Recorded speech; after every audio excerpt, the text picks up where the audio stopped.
Hi കൂട്ടുകാരെ, നമുക്ക് ഈ ക്രിസ്മസ് കാലത്ത് ഒരു അടിപൊളി ക്രിസ്മസ് കേക്ക് ഉണ്ടാക്കിയാലോ?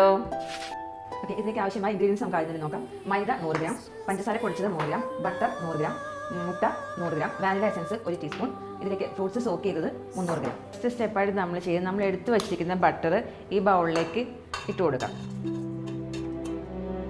അതിനുശേഷം നമ്മൾ എടുത്തു വച്ചിരിക്കുന്ന ഷുഗർ ഇതിനകത്തേക്ക് ആഡ് ചെയ്യാം. ആദ്യം നമ്മൾ ലോ സ്പീഡിലാണ് സ്റ്റാർട്ട് ചെയ്യുന്നത്. എന്നിട്ട് സ്പീഡ് കൂട്ടി നന്നായി ബീറ്റ് ചെയ്യണം.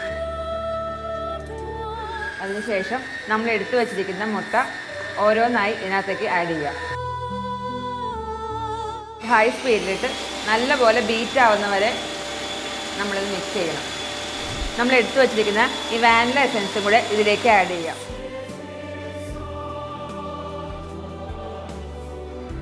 ഓക്കെ, മൈദ ഇട്ടതിന് ശേഷം നമുക്ക് അധികം നേരം ബീറ്റ് ചെയ്യേണ്ട. നമുക്കിതിപ്പോൾ ഓഫ് ചെയ്യാം. നമുക്കിതിന് ബേക്ക് ചെയ്യാനുള്ള പാനിലേക്ക് മാറ്റാം. ഇതിപ്പോൾ ഞാൻ എടുത്തിരിക്കുന്നത് 7 ഇഞ്ചിൻ്റെ ട്രേ ആണ്. ഇത് ഞാൻ ഓയിൽ ഗ്രീസ് ചെയ്തതാണ്.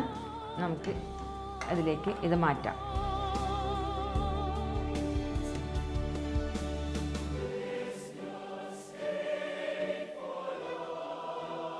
ഇതൊന്ന് ടാപ്പ് ചെയ്ത് കൊടുക്കാം.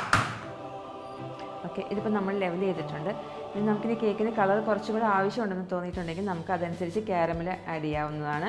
ഇതിപ്പോൾ നമ്മൾ പ്രീ ഹീറ്റ് ചെയ്ത് വെച്ചിരിക്കുന്ന ഓവനിലേക്ക് മാറ്റുകയാണ്.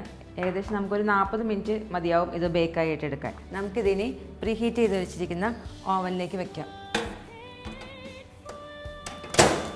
ഒരു 45 മിനിറ്റ് സെറ്റ് ചെയ്താൽ മതി ടൈം.